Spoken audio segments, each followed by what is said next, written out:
Welcome, everybody, to a special edition of Survive and Advance, Super Bowl 53 preview show. I'm your co-host for the show, Mike Goodpaster. And right now, I'd like to introduce my other co-host, Steve Risley.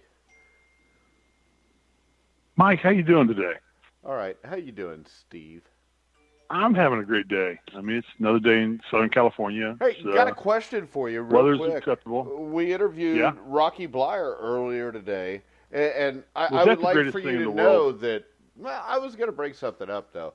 One thing you could do that I noticed during the show is maybe turn the sound off on your phone so if I text you, it doesn't ding while Rocky's talking. You know what? I have all the sound off my phone. That's not my phone that dings. Well, whose phone? That's your phone that dings. You know what? I was texting it wasn't mine. you, not Rocky.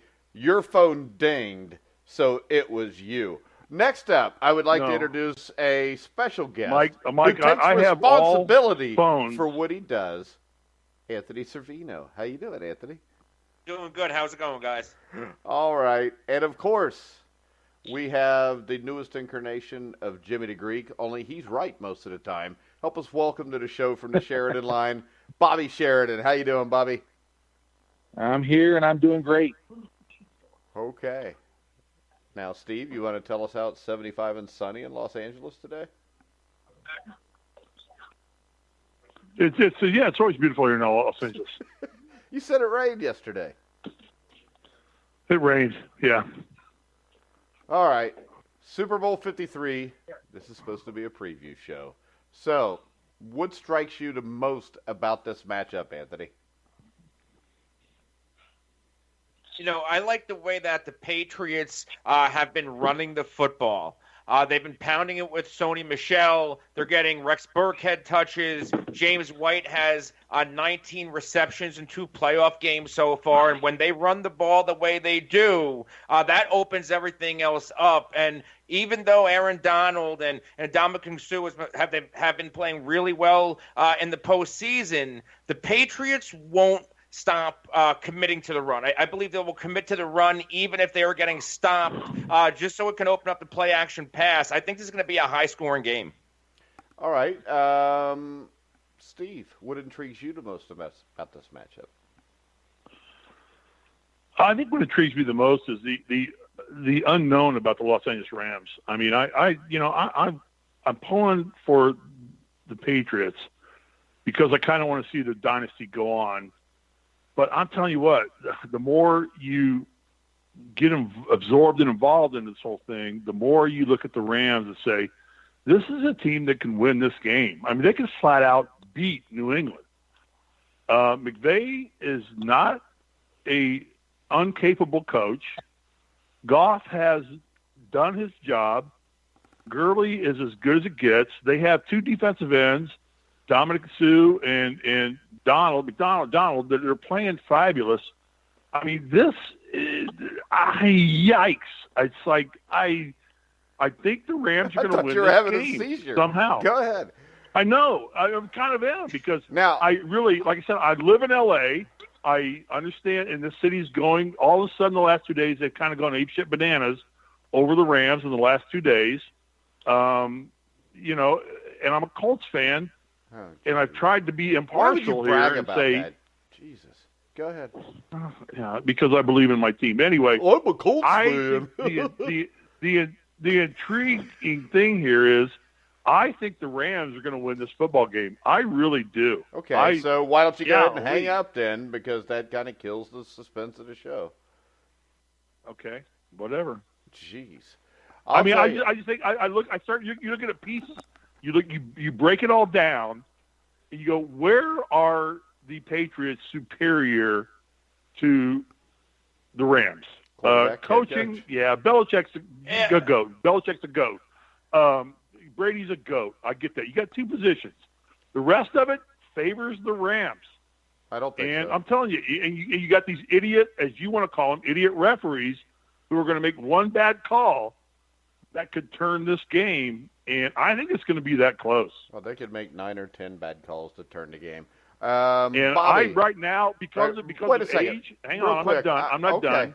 Okay, I'm not good. done. Because of age, I think that the Rams are less likely to make a stupid mistake than the Patriots are. Huh?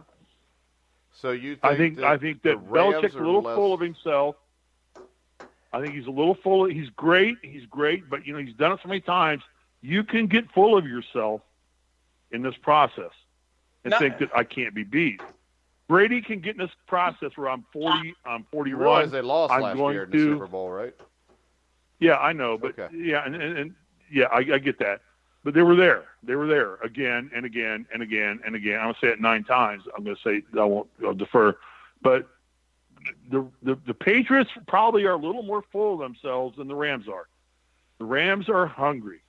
It's going to be a great game, I think.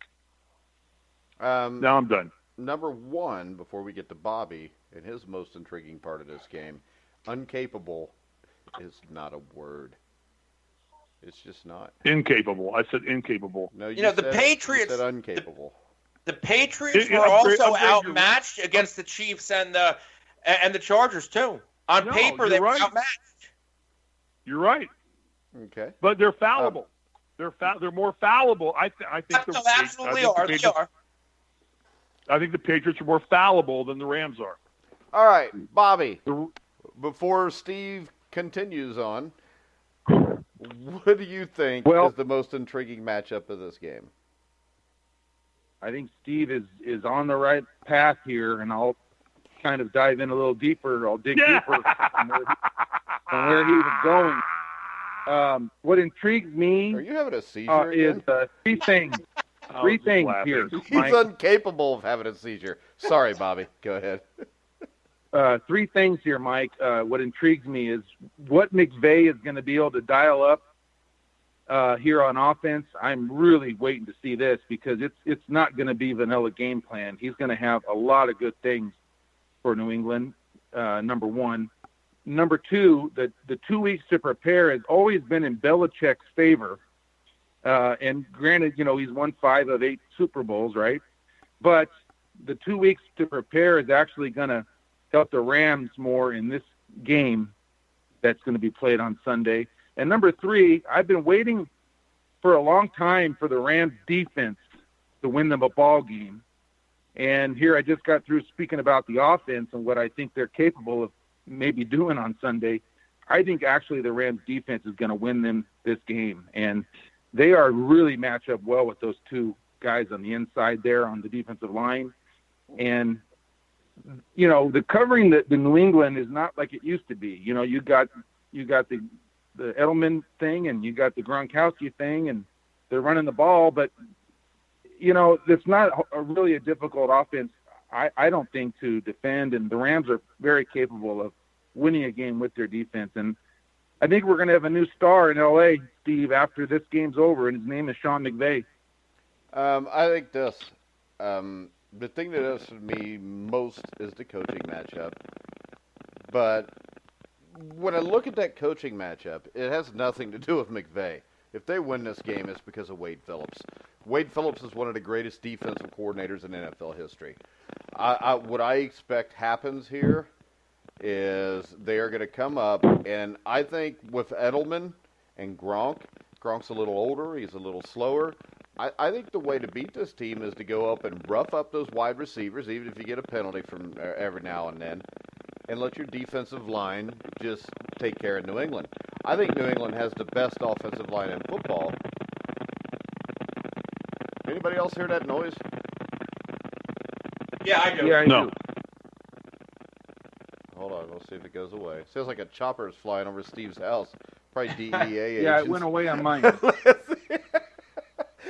Because he used the word incapable. Okay, here we go. That's the Inland Empire. There's some wreck on the 605.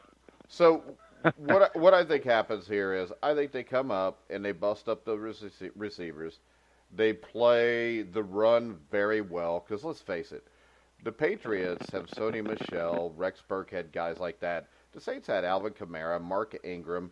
The Cowboys had Ezekiel Elliott, and they shut them down. They're going to shut the run game down. They're going to rough up the receivers. They're going to get to Tom Brady. And the only thing that really has me give the Patriots a chance in this game is the fact that 2 weeks, nobody, I know what you're saying, Bobby, but that always favors New England. Because New England, every week, comes up with a different wrinkle to beat you. You've given him 2 weeks to come up with that wrinkle. So I think any time you've got an extra week, it always favors Bill Belichick, Bobby. Well, I mean, yeah, you know, I can't really sit here and argue with you. I'm only predicting, and I think the 2 weeks is going to be a-okay for Sean McVay. You know, their offense, Troy Aikman, before they went in there and did a game, you know, how those guys will be there all week and watch practice. And he said he's never been to a practice where the offense has worked so efficiently in practice. And, you know, this is a guy that's won Super Bowls and been around the game his whole life. And he said that he's never been to another practice where the offense is run so smoothly, efficiently, timing. And, you know, he's got 2 weeks to dial up some good stuff, and he's going to. And the other thing I was going to say is I agree with you. I think their defense and Wade Phillips is going to win them the game ultimately.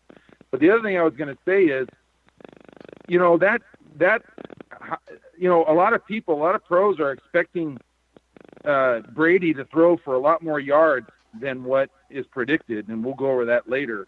And that's because two things. The run is going to get stopped, number one. And number two, the Rams are going to have the lead in the second half. And Brady's going to have to throw the ball. And so, you know, the Rams have some ball-hawking secondary guys, Talib and Peters, who are capable of making, you know, big plays back there. You know, if the New England doesn't run the football and play a perfect game, what I mean is run the clock, control the line of scrimmage, all those things, they're going to get beat in this game. So, you know. Go ahead, Anthony. You know, I think you're underestimating the Patriots a little bit. You know, you're saying the Patriots are going to have to play a perfect game. I think the Rams are going to have to play a perfect game because what Bill Belichick does better than anybody, he's going to take your best weapon out of the game. And if that best weapon is a banged-up Todd Gurley, they say he's healthy, but we don't know because he's had some time off going into the playoffs and doesn't look right. If they try to take or scheme to take out the Rams' rushing attack, and make Jared Goff beat them, can Jared Goff beat the Patriots? Because I think that's what Bill Belichick's going to make happen. He's going to put the ball in Jared Goff's hand and make him do the work. And well, I just don't want Anthony, Jared Goff. Why wouldn't you? He did it in the Superdome. I mean, that last drive or two he had, I mean, he was pretty on point, and he made some clutch throws. And this is not as nerve-wracking a game as the NFC Championship game.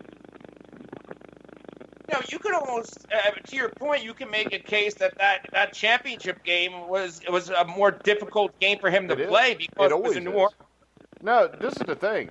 To me, a championship game as opposed to a Super Bowl, I mean, the championship game's all the pressure. Once you get to the Super Bowl, you're to the Super Bowl. A lot of guys never get to the Super Bowl. And I think the game before you get to the game in a situation like this is the bigger one. And the thing is this, nobody really expects a lot from Jared Goff here. That's why they're underdogs. And when you look at this, I think the Patriots' offensive line is slightly better than the Rams. But the Rams' running game is better if Gurley's healthy. The Patriots have the better quarterback. Patriots had the better wide receivers too, though. But when you go to the defensive side of the ball, I think at every level the Rams are better. And Wade Phillips is sitting there. And Wade Phillips, to me, when you're talking about defensive coordinators, is up there with Bill Belichick, Tom Landry, and guys like that. I would agree with most of what you just said, Mike. Steve? Yeah, I'm researching Jared Goff. Go ahead and talk. Okay. I think you're totally underestimating Jared Goff as a capable quarterback. Everybody. Really? Even though I just said that he made great throws against the Saints? What the hell? How did I underestimate him? because you talk about him so much in a way that you just think that he's going to somehow screw this game up. Did I say I don't think that's going to be the anything case. in the last 3 minutes talking about Jared Goff? Anthony, No, not or the last Bobby? 3 minutes. Well, No, not the because last I 3 minutes. watched him do it. Once I've seen him do it, I'm not going to question him anymore. That's simple. true. I mean, I can admit when I was wrong. I was wrong about him. I did not think he could go to New Orleans, make those throws, and take this team to the Super Bowl. But he did. So, with that being said, I have no reason to doubt that he can do this. The biggest key to this game, if Todd Gurley is 100%, Anthony, the Rams win this game. If he's not 100%, he can't play, or he's playing at 75%. That's fair. The That's Patriots fair win the game. because that's what Jared Goff needs. I believe he needs that running game behind him. Every team does. Tom Brady needs that in this game. I mean, you just do. It's Tom Brady. very rare that you can have no running game and your quarterback be highly successful. Tom Brady, more than any other Super Bowl he's played in, needs a running game in this game. That's what I meant by perfect game. I said that not meaning New England has to play perfect. The pace of the game has to go in New England's way. For example, I think New England can easily win a close game. If there's any kind of blowout in this game, it's going to be the Rams blowing them out. Okay? That's what I mean by that. Yeah, I agree with that, Anthony. I mean, I think if it's a blowout, it'll be the Rams blowing out the Patriots. And what you'll see is something like you saw when Seattle played Denver in, Super Bowl 48 or 50 or whatever it was, where the Seahawks just swarmed Peyton Manning, and he had no chance, and they had no running game. Other than that, I think this is anywhere from 1 to 7 point game, no matter who wins it. Yeah, I have the Patriots winning 24-23. Yeah, that's a good score for the Patriots if you got them. I would agree with that. And, the Rams in the betting line, I'm coming at it from this angle. I don't have the knowledge that you do, Anthony, with all the matchups or anything. From the betting angle, the Rams are getting 2.5 in this game. And 13 of the last 17 Super Bowls, the underdog is covered. I think the Rams are a much better bet. I actually think they're going to win the game, but I think a 24-23 would be a New England final. I do agree with that. But, Anthony, that would put you at the under. The over-under, the total is 56. Yes. So that would actually put you at an under, Rams under bet, which is what I'm predicting. What's the over-under on the first half, Bobby? Let me look it up right now. Because yes, it's right around half. I think this is one of those games where it could be 7-3 or 10-6 at halftime, and the majority of your points come in the fourth quarter when both defenses get a little winded. First half line, gentlemen, is the total is 27, so just a little bit less than half. And the first half between the teams, New England's minus a half point for the first half.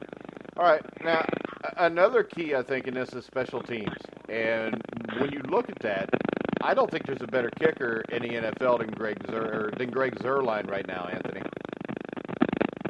No, but Zuerlein's a little bit banged up. I think he's going to play, but he is on the injury report, and that's pretty significant because we have seen this season and in the past, when a kicker can't finish the game, that changes the way that the coach calls a game. Yeah, but with 2 weeks yes, off, it what's does. the injury? That's a great point. Good, Bobby. That's an outstanding point Anthony just made, and I wonder if the Rams will carry a guy like an emergency kind of kicker. I mean, if Zuerlein's good to go, I don't think they've carried a second kicker ever. Although I wouldn't put it past that punter. He does everything else. I mean, he's like a third-string quarterback, that guy, and I think the Rams special teams are favored in this game. That punter has done a great job, and he's a threat to pass, and that's going to really limit New England's ability to return any kind of a punt because they're going to be on the lookout for any kind of a fake. All right, Steve, have you done looking up stuff yet for something we talked about 10 minutes ago? Yeah, what do you want to know? I don't know. I just thought maybe you'd like to add to the show. I'm listening. I mean, we got geniuses. You know, I mean, I'm the least knowledgeable person in this group. I don't bet. I don't focus on the NFL. I'm not an NFL historian. I'm a sports fan. You know, I think the emotion of the game plays into this. I think the Rams are more poised to do this. I think the Patriots are probably going to end up being a little full of themselves right now, thinking that they've got this in the wraps, and it's going to be an interesting matchup. I mean, there's definitely a skill with Brady and Belichick. They're the GOATs. Yeah, versus the guys that want it worse. I don't know who wants it worse, but yeah, I don't know either. I don't know. That's why you play the game. I mean, the thing is this: they've been there so much. I'm sure the other times they've played a lot of teams that hadn't won a Super Bowl before, and they still beat them. The other one, yeah, but how often? I mean, did they? How hungry are the Patriots right now? I mean, are they in their swan song? Are they looking at like, you know, Jesus Christ, you kidding me? We got here again. Remember this too, though. We went through talked Kansas about City. this. We went through everybody. We started 0-3 or 1-3, whatever the record was, and like, oh my God, we're here again. And this is kind of like unexpected. I don't know. Well, I don't remember know. this. We had Rocky Blyer on today, and the thing we talked about is how a third of the roster always changes. So you've got, you know, probably 15 or 20 guys on there that don't own a Super Bowl ring. And really, they lost last year, so that might be 40 to 50% of that team doesn't have a Super Bowl ring. And I think I don't think anybody has ever wanted it more than Belichick and Brady, and that's why they're going into their 9th Super Bowl.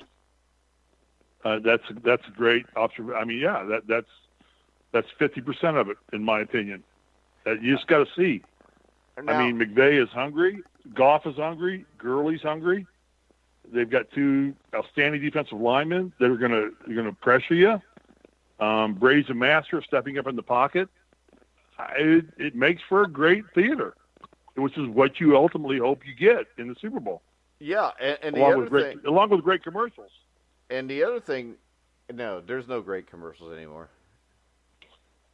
There haven't been great commercials. They're spending enough money on them to be plus great. they show them all ahead of time, and who wants to see that? I know that pisses me off too. They're doing that. It I hate ruins that. it. I've seen all the commercials already. So what's the point? Yeah, I don't like that either. But and you know, too many political correct diversity ads for me too. When you look at this though, we talked about the injury to Todd Gurley, but I think an injury that's huge with the Patriots, especially if Gurley is healthy, is Malcolm Brown right now, Anthony.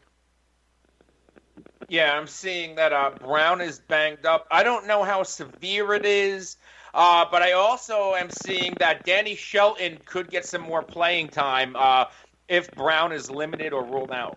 Well, see, with Brown, the thing that would worry me there is he's limited due to a calf injury, which could be something that feels great, and then all of a sudden, the first or second play, you got that issue again, which also then cuts down on the depth because then you lose a player for a whole game. But calf injuries, hamstrings are always kind of scary. My other question, when I look at the Rams, Bobby, is this. With McVay, the one thing I've noticed this year is like when he played the Bears or he played anybody that stopped his running game, he had a tendency to panic and throw the ball a lot. And my worry for the Rams is if they come out on the first 2 series, try to establish the run and it's not there, my concern is he's going to freak out and start throwing the ball on almost every down. And I think if that happens, that is a way the Patriots could blow them out. Well, I don't see that happening. I mean, other than that's just, I don't have any proof of that, or I don't really know what to say to that, but I don't see McVay blowing this game in any way. I see him only being a positive, and so I think he knows. I think that 4th and 1, he didn't go for it. He didn't go for it. He didn't go try to win the game. And I think if he plays like that against Bill Belichick, he loses. We saw how to beat Bill Belichick last year. That's not to be afraid to take chances. He didn't have to go for it. He felt like they were controlling the game at that point, and he just wanted to sure 3 points because they were going to beat him. He put his defense back out there. That tied the game. The way it turned out, yes, it could have cost them. But I think he felt like they were controlling the game, and that was the best odds, was to make sure you have the tie and put your defense back out there, stop them again, and get the ball back and win it. And Well, it's what turned out happening. No, he was wrong. He screwed up. But when you look But at how it, many times this year has he gone for it and made it? well, The yeah, guys, but he didn't go for it there in the biggest game. When a team believes in a coach, whatever he does is going to be right, because the team's going to back him and make it happen. Yeah, unless it doesn't That's work. the way I feel like All they right. believe in the guy. I could give you an example of what I say. Against the Chicago Bears, about 6-7 weeks ago, they come out, and Todd Gurley, who I guess was healthy at the time, ran the ball 11 times for 28 yards. In the first two series, he ran the ball 5 times, both were 3 and outs, 5 times for 8 yards. The rest of the game, they ran the ball 7 times. They threw the ball 45 times. Jared Goff threw 4 interceptions. Go ahead. I don't think that's a panic situation, though. I think that's just the way he figured, we're not going to be able to run the ball the way Chicago was playing them and the way they were defending them, and our best way to move the ball is through the air, and that's what it was. And I don't think it was a panic thing at all. Oh, it was definitely a panic thing. You got Todd Gurley, that and was you're 12 only giving him the ball 11 times. You deserve to lose.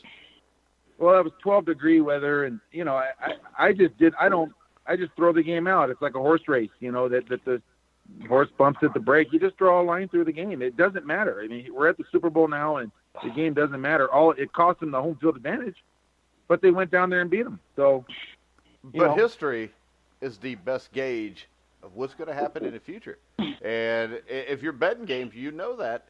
And when you look at these games, almost every game they lost was like that. Anthony, am I nuts here? No, absolutely not. Thank you. I like Anthony. Well, I don't think you're nuts either. I mean, I think you have good, valid points. I just don't believe they're going to play a role in this game. So that's just hey, you know what? There's a lot of two-way action on this game betting-wise. There's $1 million bets on both sides. Hey, you want me to give you another one? Against the Eagles when they lost 30-23, they ran the ball a total of 14 times. They threw the ball 53 times with 0 touchdowns and 1 interception. And the thing I've found from looking through this is almost every game they lost had a similar pattern, where all of a sudden when they're losing games, they're running the ball less than 16 times a game. Now, if we go back to Super Bowl 36, that's what cost them. Mike Martz came out. They didn't have a lot of success running the ball early. They didn't give the ball to Marshall Faulk, who was, I'm sorry, but he's better than Todd Gurley. They gave it to him a total of 15 or 16 times and lost the game, Anthony. And when I look at this, that's what worries me, because offensive gurus who like to throw the ball have a tendency when the running game, as soon as the running game looks like it may not work, they will just go with what they're most comfortable with. Yeah, it's called Andy Reid syndrome. Yeah.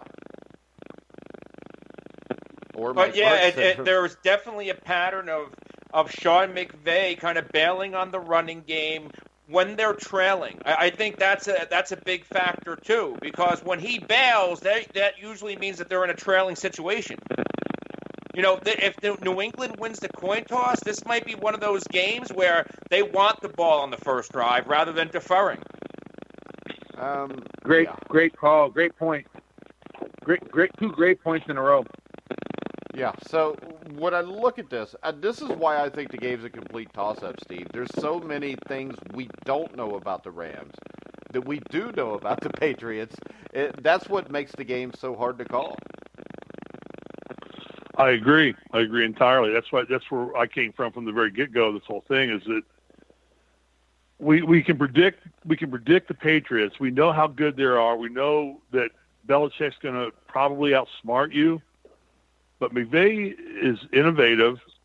I don't think Goff is going to screw this thing up.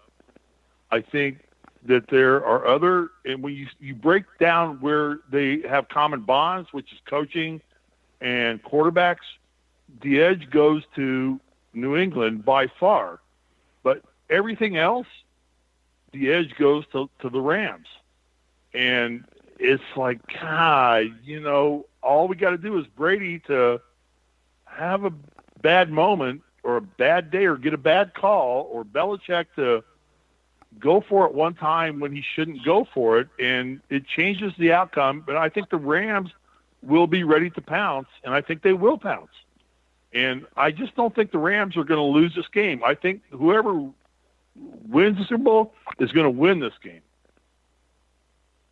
100%. Yes, I agree. Yeah, I don't think anybody's going to lose this game. I think somebody's going to win this game. And it's going to be either strategically, if you go strategically, it's going to be on New England. Strategically, I think they're still superior. But I think that athletically, I got to give the edge to the Rams athletically across the board. And it's a great matchup. It's all inspiring. See, I think Mike. this. What? Go ahead. I was going to ask you. You're the defensive coordinator, and can Phillips get the Rams off the field on third down? Wait. What is Goodpaster defensive coordinator? What? Actually, Steve, if you look in indoor football records, over 3 years, my defense in 30 games averaged over 3 interceptions a game. And in what, arena football? The high school defense I coached was number 1 in the state for 7 consecutive years. All right. Also, I coached an offense that was number 1 in the state Big play for 5 Ray. Big straight play years. Ray. There you go. Yeah. I know more about pretty much anything than you do, Steve. Go ahead, Bobby. I'm sorry for the rude interruption by a man who doesn't even know how to say words a lot of times.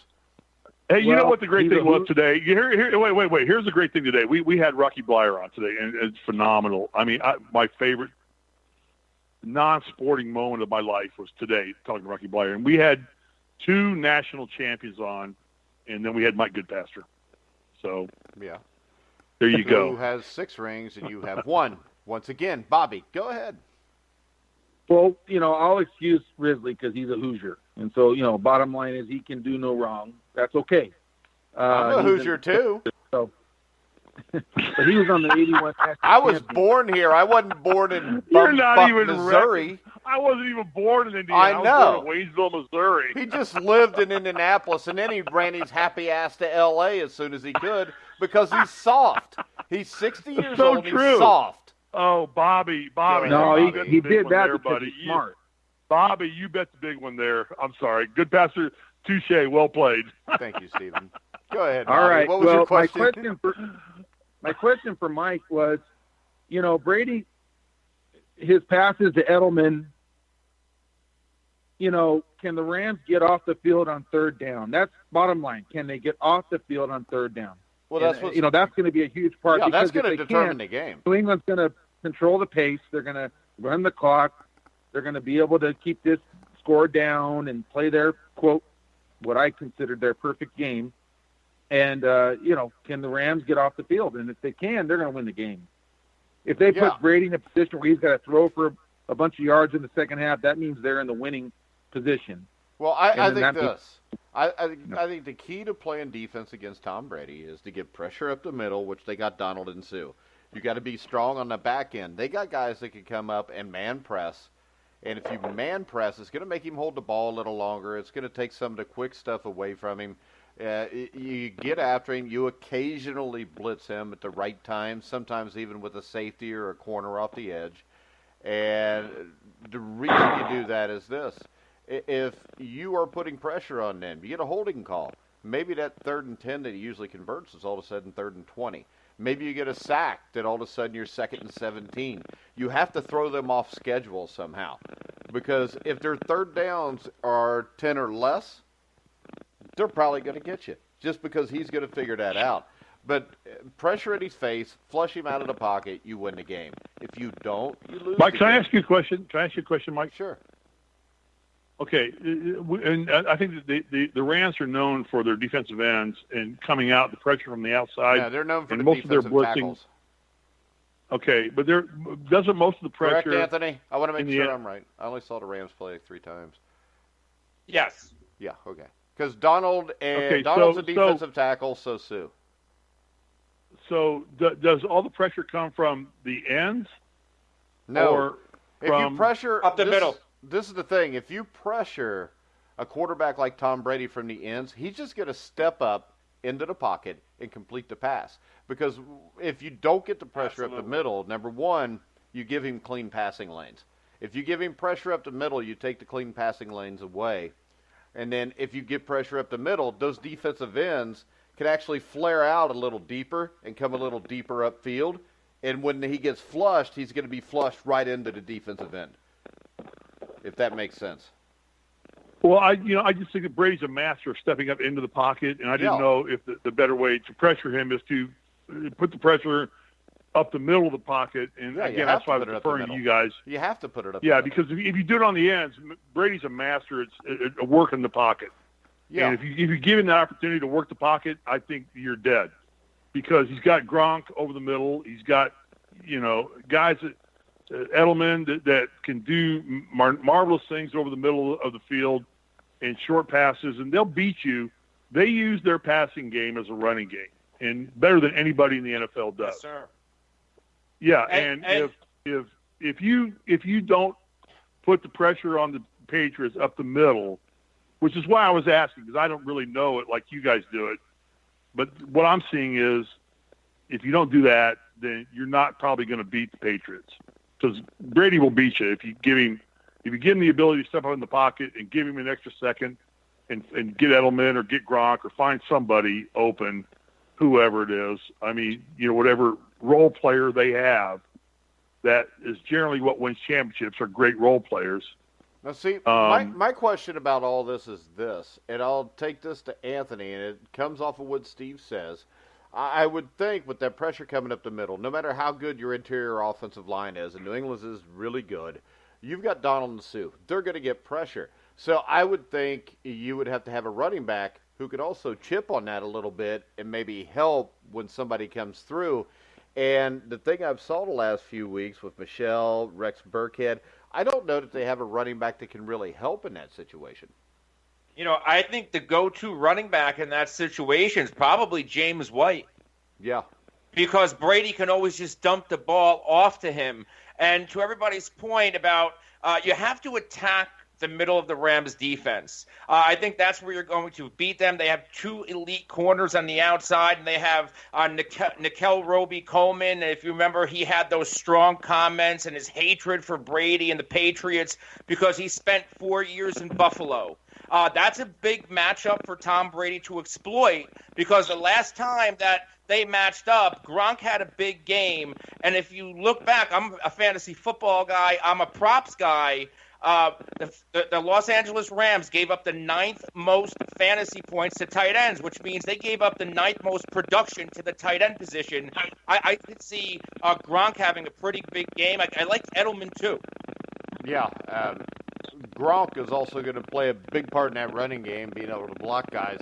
And I think what you'll see this time, instead of running between the tackles like they did mostly against Kansas City, I think you're going to see him run the edges a little bit more too here this time, Anthony. You there, Anthony? I think we're going to see James White get a few more touches as a running back to the outside, because he normally doesn't get a lot of touches running the ball. His production comes as a receiver. I think they're going to try to get James White and maybe even Rex Burkhead going on the outside too. You know what I would do against these guys? I would put Burkhead and James White both in the backfield at the same time and flare them both out, one each a different way. Because I think one of them is always going to be open, if not both. Because you got corners that you're running off. You got a safety or an outside backer you're going to run off with Gronk. If you put two backs in that backfield that can get out in the flat and catch the ball or can run the ball, you really put the defense in a bad situation. With the Patriots personnel, couldn't they come out with a variation of the Delaware wing T? Yeah, I mean, they've got running backs out the butt. So, I mean, they got 3 or 4 solid running backs. You got guys like Edelman. They could come out and do almost anything. The only problem is this.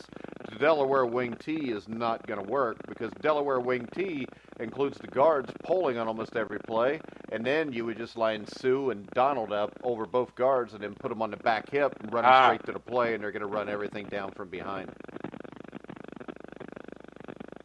I think one thing we're getting at here, though, no matter what they might do, is that McDaniel, the offensive coordinator, he's pretty damn good. You know, these matchups are fascinating because he's capable of doing a lot of things. He's an excellent coach, and he might come up with something here and dial something up for the Rams. He's not going to come up with anything. Bill Belichick will come up with it. He'll give it to Josh McDaniels. I mean, if you watch Denver's offense when McDaniels was the head coach, it was nothing like this. And almost every one of Belichick's assistant coaches has been a complete and utter failure in college and professional, except for Nick Saban. And well, Bill that makes O'Brien. me feel better. But McDaniels is going to get another shot. We know that. I mean, yeah, and he'll fail. He's going to get another shot Probably. as the guy succeeding Belichick, which means he's definitely going to fail. Because how many places have you had a coach that was a legend like that, where the next guy that succeeded him even lasted more than a couple of years because so much is expected? right. So, Josh McDaniels will be a lifetime offensive coordinator somewhere, probably for the Browns or the Cardinals. Well, you know, he turned down the Colts thing after accepting it, and he came back, you know, for good money, but there's something at the end of the road for him, too. So yeah, to be the head coach of the Patriots, which is why I don't see why people don't wonder if this is Bill Belichick's last game instead of Tom Brady's. You know, when you said that, that was pretty intriguing to me. I know it sounds crazy, but to me, Josh McDaniels wasn't coming back here to be the offensive coordinator for 5 more years. I don't think he was, Steve. I could be wrong, but I think this comes down to, I think it's a coaching game. I think this is a game that's going to be won by the coaches, not by the players. Well, and that's what I said, Steve. The players still have to execute. Is that a bold statement? Nah, the players still have to execute it, but yeah, I mean, this is the thing. Usually in football, the team with the best coach wins. And that's why Bill Belichick is now in his counting assistant jobs, I think 11th or 12th Super Bowl. I mean, it's kind of sick when you think that this is a man running around with 7 Super Bowl rings. That's a lot. I think getting there, such a huge accomplishment all those times. But Seattle, if they don't blow that game at the 1-yard line on 2nd and goal. But that was a Belichick defensive call that won the game. I mean, well, I'll give them that. And I can't. There's not many teams that aren't selling out to stop the run there. And if you looked at that, Seattle was not, or New England wasn't selling out to stop the run. They were playing inside shade on the slot receiver, which is done to take away the quick slant. Most teams on a 1st and goal to 1, 2nd and goal, 3rd and goal, whatever the hell it was, are going to take that inside shade and actually blitz him in off the edge to try to run that play down from behind if it gets bounced. And he did. Who was?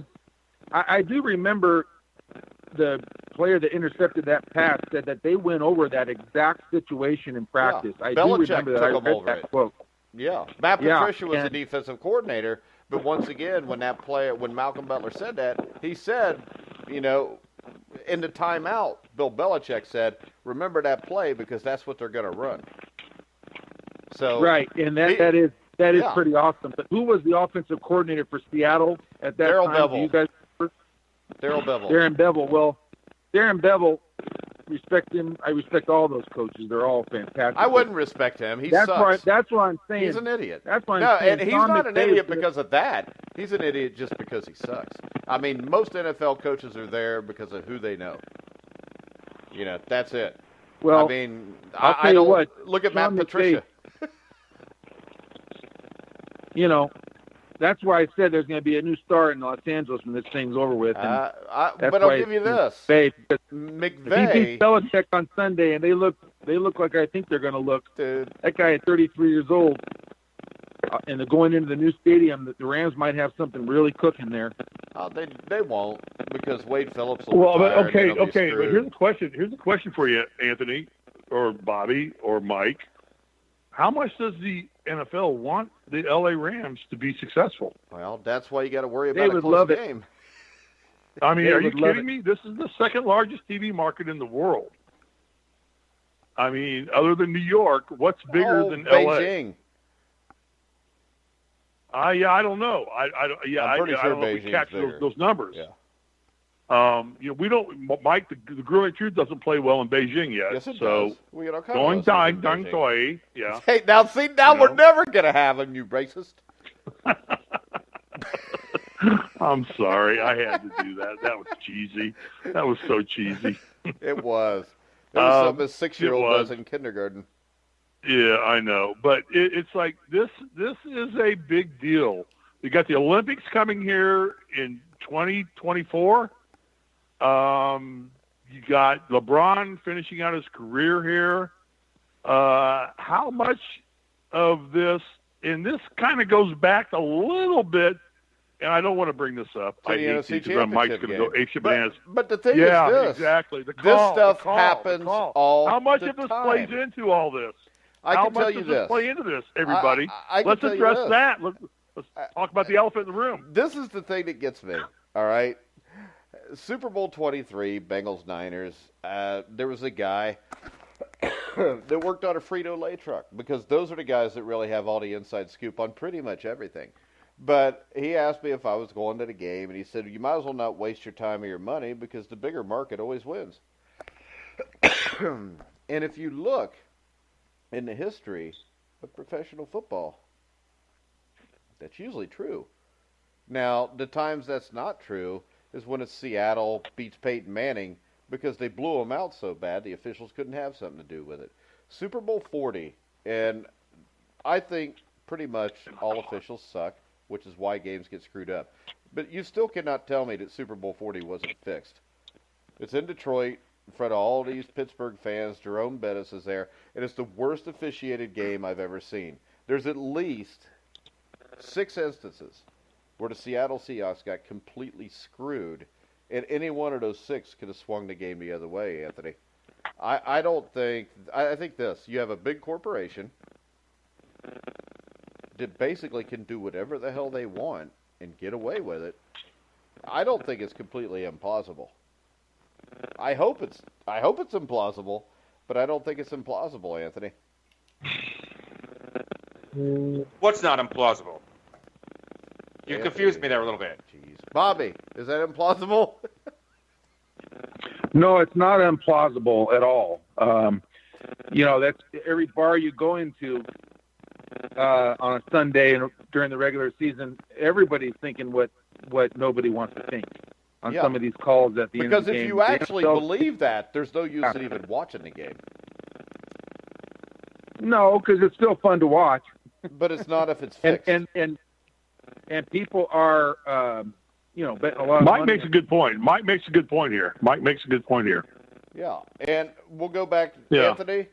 Basically, do you think there's any chance that the NFL has anything to do with officials' calls that may or may not happen at certain points? Like they are calling the game or trying to make the game flow in the way they want it to go. No, if the game is close and, hey, we got the Rams here and they could go to the Super Bowl and they get a new stadium in a year or two and we need to get L.A. fans on board here, and all of a sudden L.A. Dallas had a couple highly questionable calls that went L.A.'s way, and then L.A. New Orleans at the end of the game, you get something that wasn't even questionable, and it wasn't called. I'm just saying, do you find it completely implausible that something like that could happen with a big corporation in charge? Can I interject real quick? Before we answer? Here's the deal. L.A., look at L.A. right now. Lakers have LeBron. All right, they're probably Dodgers have been in a couple World Series in a row. The Dodgers have been in a couple World Series, exactly. And the NFL is saying we're not getting a piece of this pie. And L.A. is all of a sudden becoming a sports town again. And, like I said, I think the NBA will be assured that the Lakers will win an NBA championship before LeBron retires. I think that's going to happen. They're going to make sure that happens. The Dodgers have been in 2 World Series back-to-back.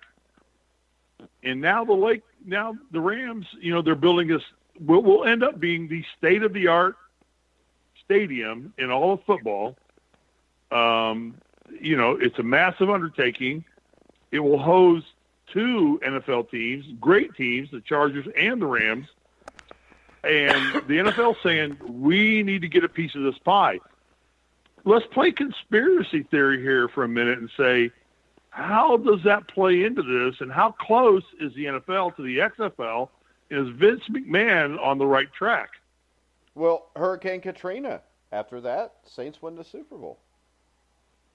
Yeah, I mean, think about that. I mean, it's goofy. It's goofy because you want to be pure in sports. It's not goofy because it's a major not goofy. corporation. You're right. It's not. Yeah, it's not goofy. There's more plausibility than goofiness in the whole process.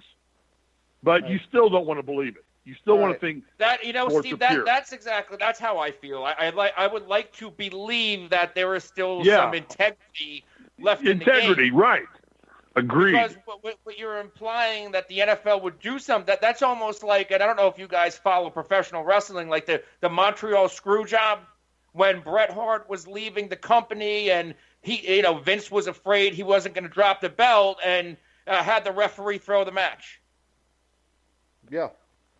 So yeah, no, this is the thing. I mean, go ahead. It's not implausible. It's not implausible. That's all I'm saying. Yeah. And where I see this, go ahead. Where I see this stuff happening is at the end of these games, they don't want to decide. Oftentimes, and they'll just keep the flags in their pockets and let the players decide it. Okay, that's what you see more in the playoffs. You let the players decide these games, and there'll be more non-calls that are screwy than there are calls, and that's what we had last week. But where the conspiracy stuff comes in even more is regular season play, where you have blowouts early, possible blowouts early, and the NFL doesn't want to lose the audience at halftime of a Sunday night. Then all of a sudden, a couple of key calls are made that the game allows the game to flip a little bit and get real close. That is more plausible to me than saying, okay, we're going to call it in the Rams' direction so that they win the Super Bowl. That kind of stuff is plausible. Okay, so you don't think it's plausible that a corporation worth hundreds of billions of dollars would do something in their own best interest like that? Oh, I think it's plausible, but I just described how I think they do it. The referees will keep their flags in their pockets much more in the playoffs, and that's what you saw happen on that play. It was bang bang, and the guy missed it, no doubt, but he just didn't want. The game was over if he calls a flag there. So they have meetings. They have meetings. We're not deciding this game late in the game. We're unless it's egregious, which that was egregious. But it was just a bang bang play that he had it in his head. If that's a regular season game, he throws the flag 100 out of 100 times. Steve, I agree. Well, you make up your mind. I don't think it's. I don't think it's. Post 9/11, New England Patriots run. There's all kind of that. Red, white, and blue. You got the Manning family dynasty with Peyton and Eli. I mean, there's an awful lot of stuff here that just has marketing. Flags It's marketing all over 101. Marketing 101.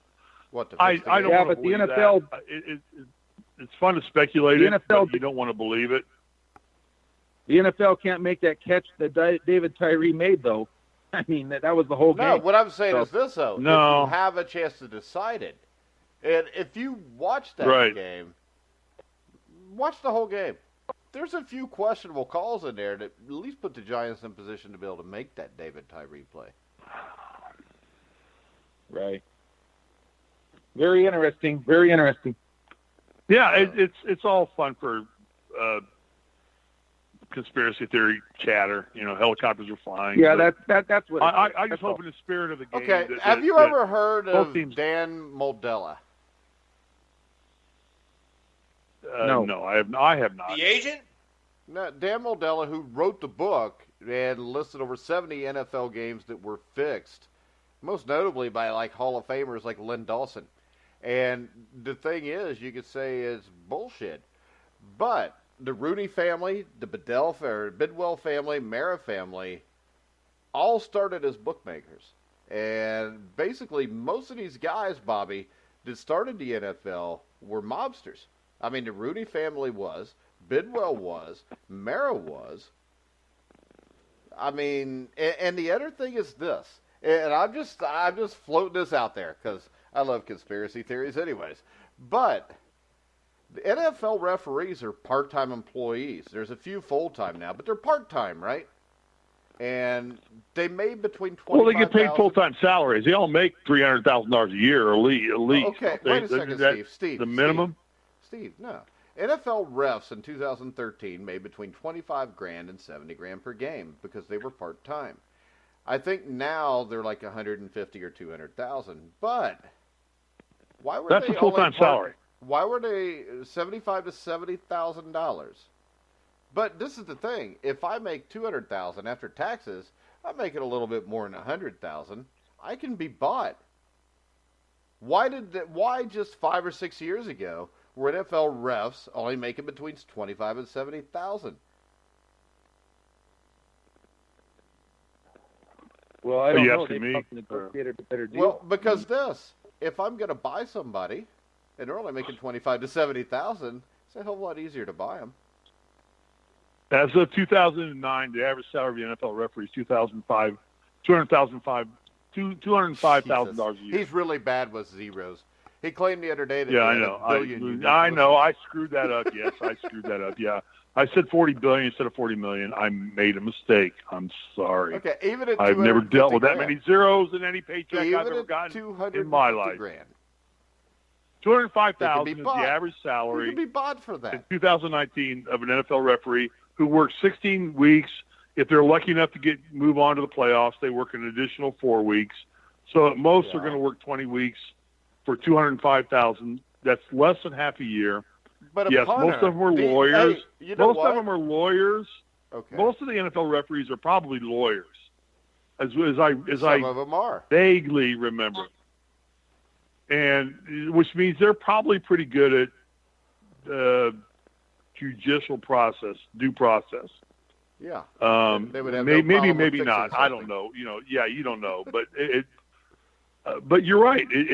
I don't want to believe that NFL football is rigged. I don't But you do believe that because you believe the NBA is. It's a process. It's a theory, and it's scary. I think that I think I think the NFL looks at marketing, and I think the NFL would love to have Bill Belichick go coach the Dallas Cowboys. I think that would be a great move. Hey, just everybody remember where they heard that NFL. first if that happens anytime in the next year and a half. It's a great move, and I think that they would, with the Olympics coming to L.A., with LeBron being here, with the Dodgers being successful, the NFL wants their part of L.A. The Chargers have not been successful here. It makes you think. It just makes you scratch your head and go, what am I looking at? I don't know. I don't want to believe it. I don't want to believe it. Well, right. I'm just glad I'm on the side. If any of that's going on, which it's not, but if it is, I'm just glad I'm on the side. Yeah, I don't think it is not either. So you don't think it's ever happened? You don't think there's ever been fixed games? No, it's happened. I don't want to admit it. I don't want to admit it's happening. I don't want to admit it. I don't want to subscribe to it. Well, go read Dan Moldella's book. We need to get him on the show. Moldea.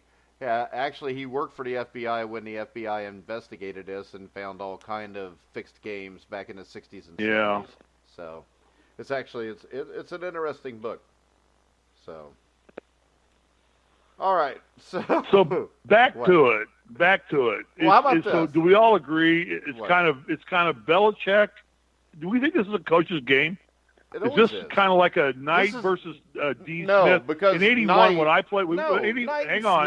In '81 when we won a championship, it became Knight versus Dean Smith, and they had James Worthy, they had Sam Perkins, we had Isaiah and me. Come on. The best player in North Carolina was Al Wood, and they had Al Wood. Yeah, Al Wood, who was an All-American. So it was Isaiah and me.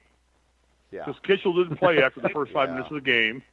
because he got in foul trouble. Landon Ray fouled Tolbert. out. Isaiah who? Thomas? Yeah, Isaiah Thomas. Really? Yeah. Oh. Yeah. See, Anthony really has no clue who you are, Steve, and he's been doing this show for 2-3 months. Anthony, you idiot! Really, seriously? I knew you played in Indiana. I just didn't know who you played with. That's cool. I'm being a fanboy. God, That's very cool. that's so pathetic. Why Who is it held pathetic? you in high esteem, Anthony? Jesus Why is it Christ. pathetic?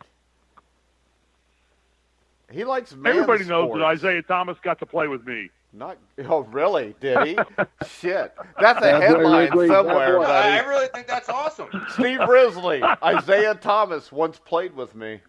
That's a hell of a headline. That's a great show. A lot of people would listen to that.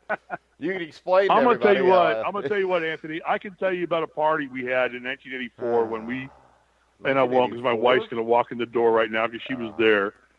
A party we Plus, there's had little kids with listening. the '84 Olympic team, with Michael Jordan and all that Olympic team in '84, and what went on. Yeah, Yeah. and I can't go there, but yeah, Isaiah I've wasn't been on with that greatness. team, so No, he wasn't on that team. No, was he on that team? No, he he was not on the wasn't. '84 team. he was in the NBA He in wasn't? 1984. Oh, he got on. yeah. Well, so was Jordan, wasn't he? No, Jordan was in That North was the last Carolina. team that played college. Yeah, yeah, you're right. Yeah, you're because right. he lost to Indiana when John Dan Dockich Koncak, held him yeah, to 16 yeah. points. Yeah, John Koncak hit on his wife. Isaiah Thomas he played did. with John him. Koncak hit on my wife. That's awesome. But you know what? Anthony has no clue who John Koncak is.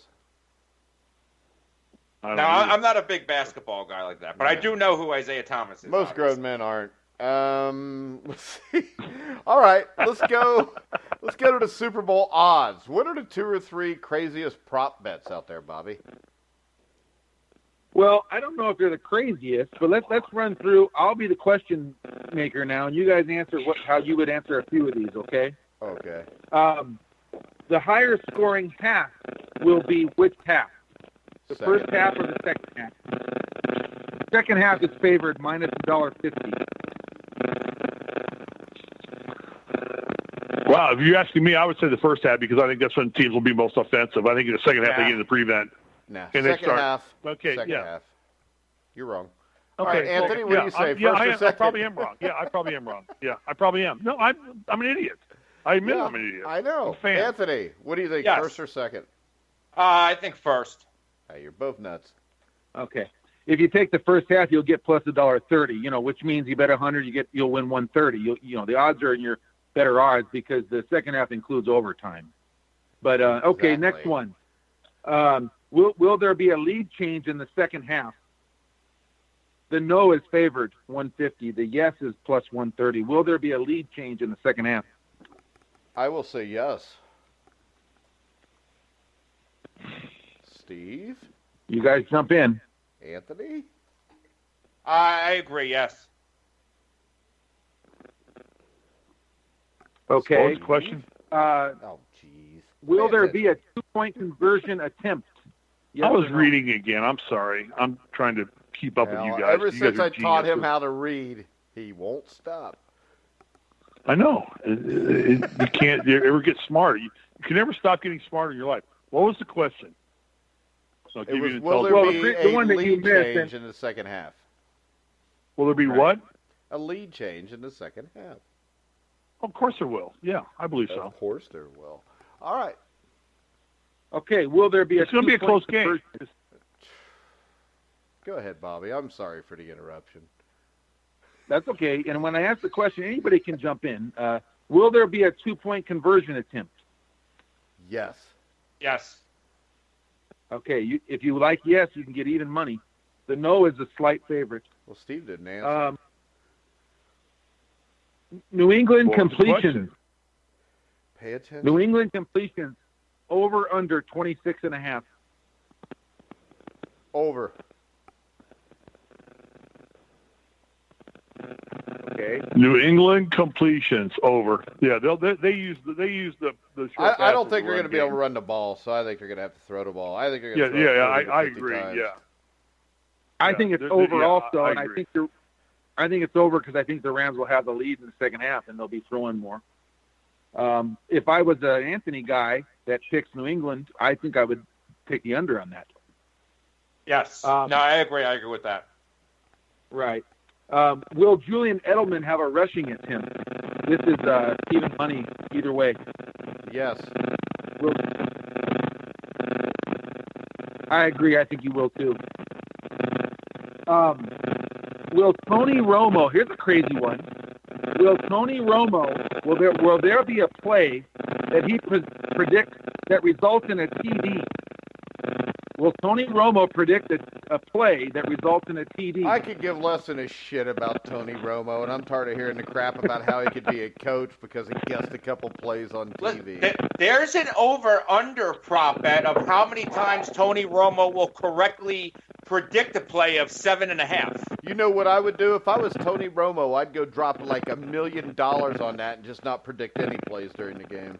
I also found a prop bet of how many times Romo and Nance will say Gronk during the broadcast because Jim Nance was always a little bit more tight and Romo loosens it up. And that over-under is 2.5 of how many times they will say Gronk. I think that's an over 2.5, and I think Romo's an over 7.5. The guy, you know, it's like you're in the film room with that guy. It's just too easy for him. Yeah. You know, he made a comment the other day where he said, you know, he watches 4 hours of tape on every game, and he says this week's easy. I just got one game. I mean, that's how, you know, that's how dialed in this guy is, and that doesn't mean he should be a coach. I think he's just a really articulate, smart former quarterback. So you got nothing else to do. Well, he's making six figures to call these games. So that's just because he was Tony Romo. I think Romo's pretty good at what he does. I enjoy listening to him. I mean, I hate the sound of his voice. I'd rather listen to Anthony. Thank you. You're welcome. Gladys Knight's national anthem length 110 seconds. Over or under? Over. Over. I agree there. Over. Yeah. At least it ain't Patti LaBelle. Donald Trump congratulates the winning team via Twitter by midnight. Yes or no? Well, of course he will. He does everything on Twitter. Of course he will. Yeah. I might say no to that. I might take the no. What does that pay? You know what? If the Patriots win the way you think, Anthony, he definitely will because Brady and Belichick are friends of his. Yeah, that's true. That's a good one, Mike. But the yes is favored, minus 150. The no, Anthony, if you like the no, plus 130.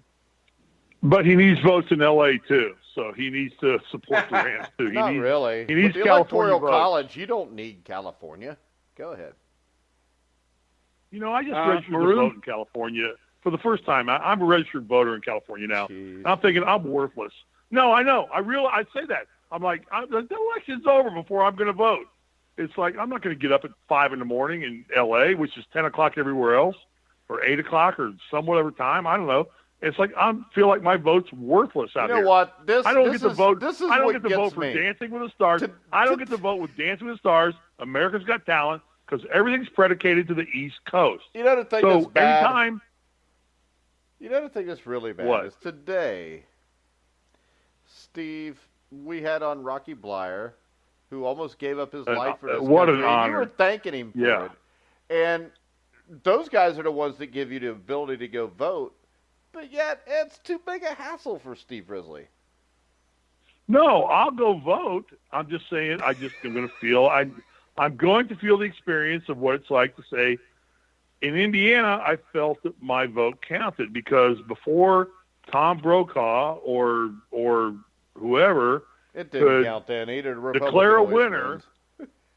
And I now I'm going to go and I'm going to go vote. It's going to be while I'm walking out the door. They're going to say we declare Donald Trump reelected in 2020. And it's like, why am I going to go vote? I just don't like this. I don't like the West Coast. It sucks. The better out here. question is, with the choices they give you, why are you going to vote? Yeah, Nancy Pelosi. There you go. There's a winner. Yeah, her and Bitch McConnell. All right, Bobby, anything else? Yeah, hey, Goodpaster. I got a hate when final people from- call me by my last name, by the way, Bobby. Mike, I find it we got a disrespectful. final in Ames. We got a final in Ames, 74-59 Iowa. So we're a winner on that one. Iowa Iowa just beat the crap out of Michigan. All right, so Beat the I crap out knew of you won when you just randomly brought it up in the middle of the show. You betcha. Okay, here's a good one. I didn't know this. You guys might have, but will John Bon Jovi be shown on television? I thought they always showed him on television. Well, apparently he's friends with Kraft and Belichick. So if you say yes on that, you get 135 for your 100. It's an underdog. The thing is this: if the Patriots win, you'll definitely see him when they're handing out the trophy. So, Bobby, let me ask you a question on that. That if you bet 100 on that, you bet 100, you get a check for 235, right? You get your 100 back plus 135 on top of that. Correct, Steve. Yes. Yeah, I got to get into Yeah, betting. I got to follow you because the Sheridan Report is pretty strong, and I've got to start like listening to you and just throwing down $100 every now and then and saying, Stevie can get a new pair of Air Jordans or a new set of pink irons or, something. There's 60-year-olds that buy Air Jordans? What the hell? Yeah, I walk. Barely. Well, my wife takes magic. My wife loves Christian Louboutin heels. Those are $1,000 a pop minimum.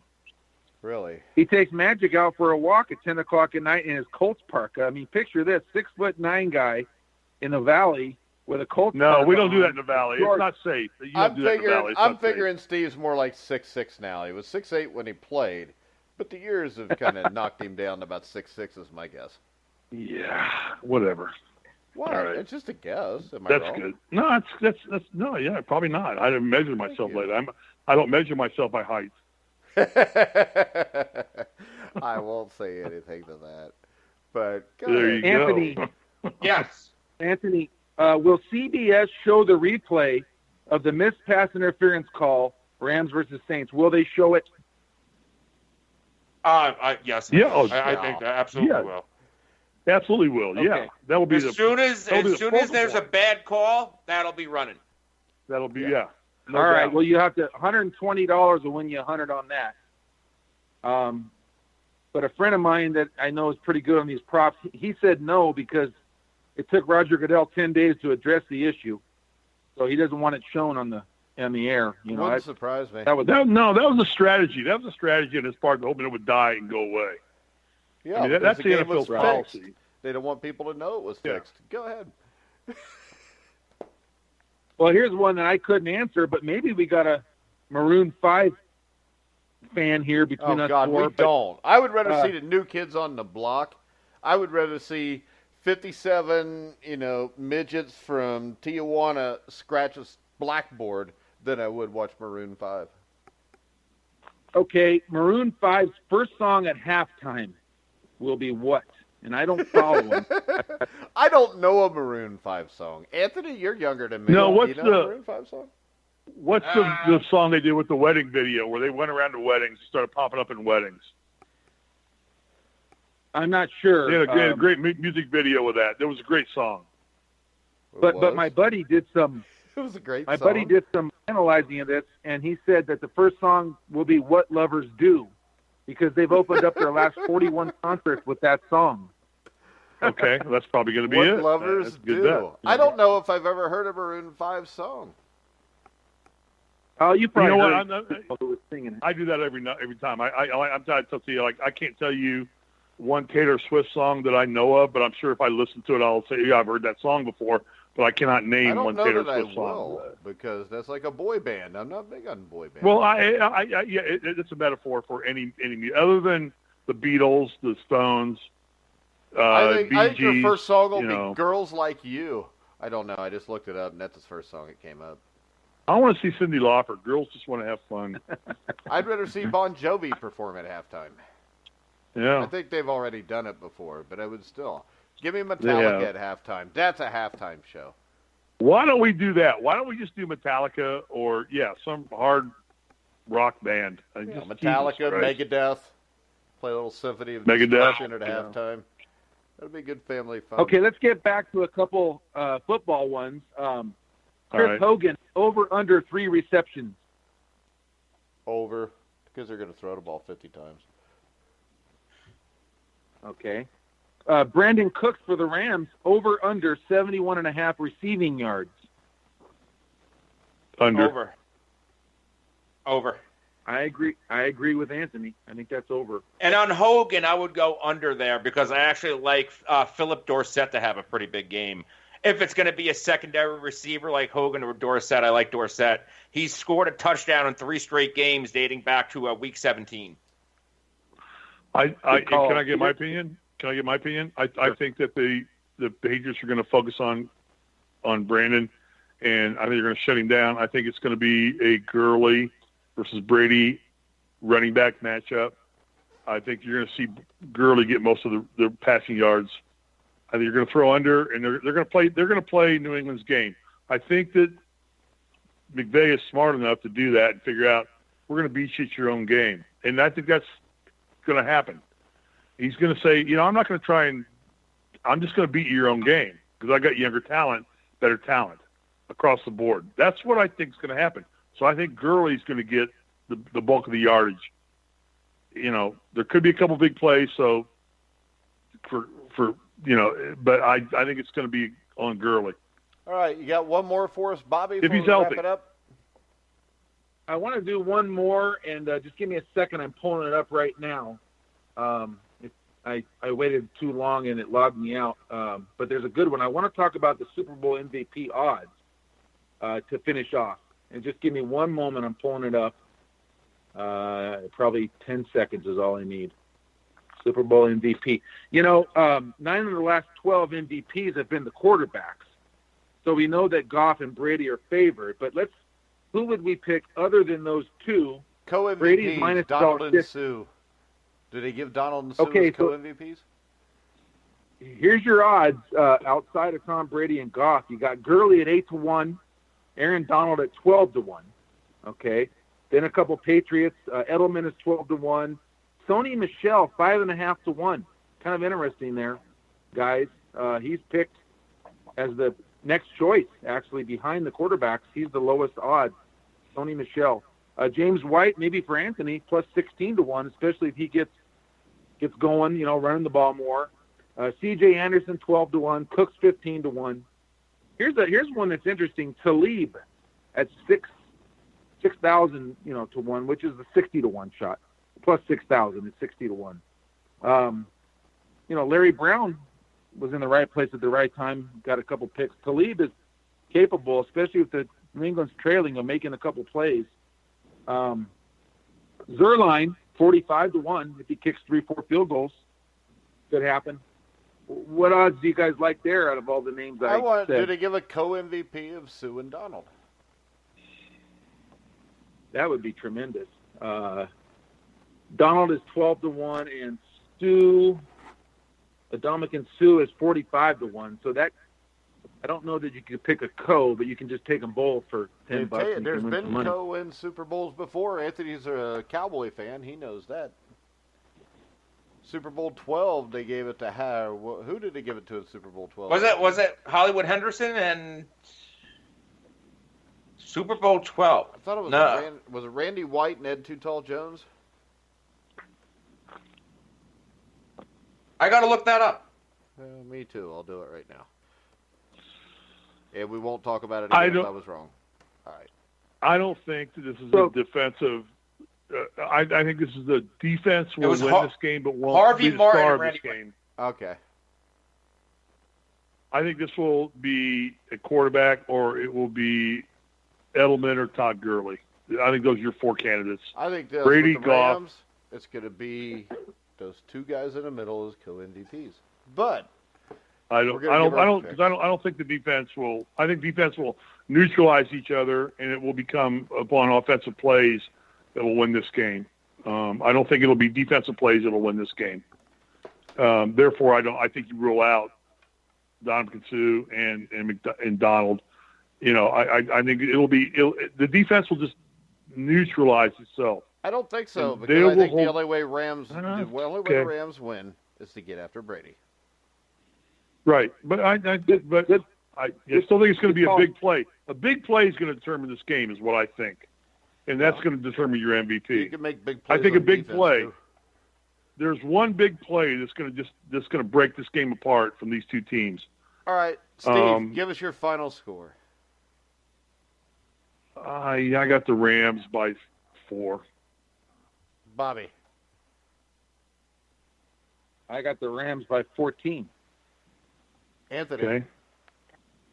I have the Patriots by 1, 24-23. Okay. I'll take the Rams. 31-17. All right. I'm going to take. I don't know. I'm still a toss-up on this.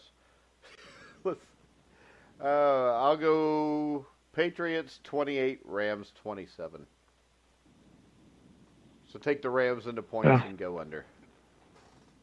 There you But go. I really You think win. the game's You win a both toss-up. ways. Yeah.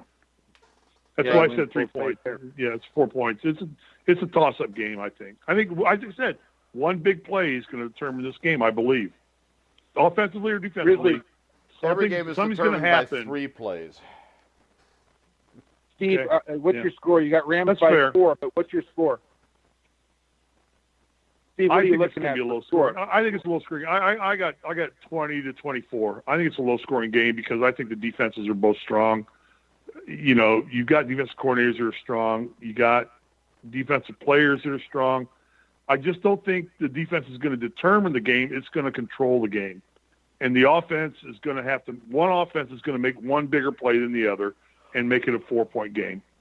So it's going to end up not being reachable by a field goal. That's what I think. So 20-24 is what I'll say. That just – it's not going to be a field goal game. So the bettors listening to the Grilling Truth Super Bowl special should be on the under. All 4 of us picked the under 56, and we're kind of somewhat split on who might win, but we kind of lean to the Rams with the points. So the official Grilling Truth, what's it called when everyone is on the same, the Consensus. Consensus. Thank you, Mike. Yeah, The Steve would official have never Grilling came Truth up with a word like that. pick is the Rams and under, and I would be a happy guy if that happened. Well, we're happy when you're happy, Bobby. So I'll take a Patriot win by Sounds a point, 28-27. Make us all happy. I want to thank everybody for coming on. We will be back Monday with our Super Bowl postgame wrap-up show. Anthony, you in for that? Absolutely. And Bobby will be in on that too, because Bobby he tweeted Will that be himself part of into Survive our hearts. Advance? Huh? Will that be part of Survive in Advance? Yeah, this is part of Survive in Advance. Oh, okay. But, Okay, so the wrap-up show will be on Survive in Advance. Okay. Yeah. I'm going to be Monday, at Dodger spring training. Post-game show. I'm going to be No, at Dodger he's spring not. training. They're not going to let him in Dodger spring training. Jeez. But I'm not going to let him in on Monday because it won't be going on I Monday. know. Pitchers and catchers report Monday. All right. All right, Steve. Okay. Steve will be down at some youth I'm Little making League that baseball up. practice I'm making that somewhere, up. sitting there eating peanuts. All right, guys. We are going to wrap the show up for tonight. Make sure you catch us again Monday on Survive in Advance. If you want to hear any of the shows from earlier in the week, we had Rocky Blyer on Friday, Sam Weish on Wednesday, Brian Ralph college basketball on Tuesday, and Don Horn, who played in Super Bowl II for the Green Bay Packers on Monday, so make sure you check those out. You can get the Sheridan Report by following Bobby on Twitter at the Sheridan Report. Correct, Bobby? Yes, just at Sheridan Report, and then the website is thesheridanreport.com. All right, Anthony, you want to tell everybody where they can follow the FF Face-Off? Yes, you can follow my show at the FF Face Off on Twitter and all the other social media platforms. And you can also follow me on Twitter at The Real NFL Guru. And you can follow Steve Risley at srisley34. And he loves to see pictures of your dogs, so if you can start tweeting him some pictures of dogs, you'd make him a really happy boy. All right, guys, we're going to wrap the show up. Steve's going to interrupt me here in a minute as I try to sign off, but I'm used to it, so it won't bother me this time. I'm prepared. You can hear all of our shows on iHeartRadio, iTunes, TuneIn, YouTube, Spreaker, Stitcher.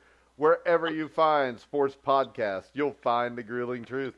So for Bobby Sheridan, Anthony Cervino, Steve Risley, I'm Mike Goodpaster. You've been listening to The Grueling Truth, where Steve didn't interrupt me this time.